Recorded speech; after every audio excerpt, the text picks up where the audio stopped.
இதுதான் நம்ம இன்றைக்கி புதுசாக வாங்கியிருக்கிற மேலப்பாளையத்தில் உள்ள ஆட்டுச்சந்தையில் வாங்கின செம்பரி குட்டி. இது ஒரு குட்டி வந்து 8000 ரூபா வருது. 4 குட்டி 5 குட்டி 8 40,000 ரூபா ஆச்சு.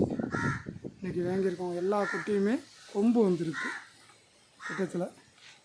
ஆனால் வந்துச்சு. இன்றைக்கி தான் ஃபஸ்ட் நாள் வாங்கியிருக்கிறோம். குட்டியில் ஓரளவுக்கு பழக்கம் நல்லா பழகிடுச்சு. நல்ல இறை சாப்பிடுது, எல்லாமே செய்யுது. இந்த ஆடுகளை வந்து இந்த செம்பரியை வந்து வீட்டில் போட்டு வளர்த்து பார்க்கணும் அப்படிங்கிற ஒரு சாம்பிளுக்காக இந்த ஆடுகளை நம்ம இப்போ வாங்கியிருக்கிறோம். இது வந்து ஒரு 2 மாத காலம் வளர்த்து இந்த விற்பனை பண்ணணும் அப்படிங்கிற ஒரு ஐடியாவில் இதை வாங்கியிருக்கிறது. இது அந்த ஆட்டுகளுக்கு தேவையான கடலை பொட்டுகள் வாங்கி மழையை நனைய விடாமல் இப்படி வச்சுருக்குறோம்.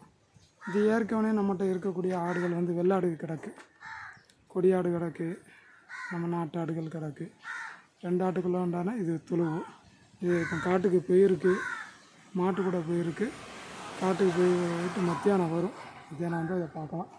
அதோட மறிகள், இந்த 2 மறிகள் அந்த கிடக்கு. இது வேஸ்ட்டான கடலை போட்டு போன வருஷம் இந்த வெள்ளாட்டுக்கு வாங்கின கடலை போட்டு கொஞ்சம் மழையில் நனைஞ்சனால இது இருக்குது. ஆனால் இருந்தாலும் காய போட்டு எடுத்து கோடை நேரத்தில் வச்சுக்கிட்டால் அது சாப்பிடுங்கிற ஒரு ஐடியாவில் இருக்குது. அது குட்டி எப்படி அந்த கடலை போட்டு மேலே தான் படுத்தே கிடக்கு. ஓகே, இது ரொம்ப நன்றி.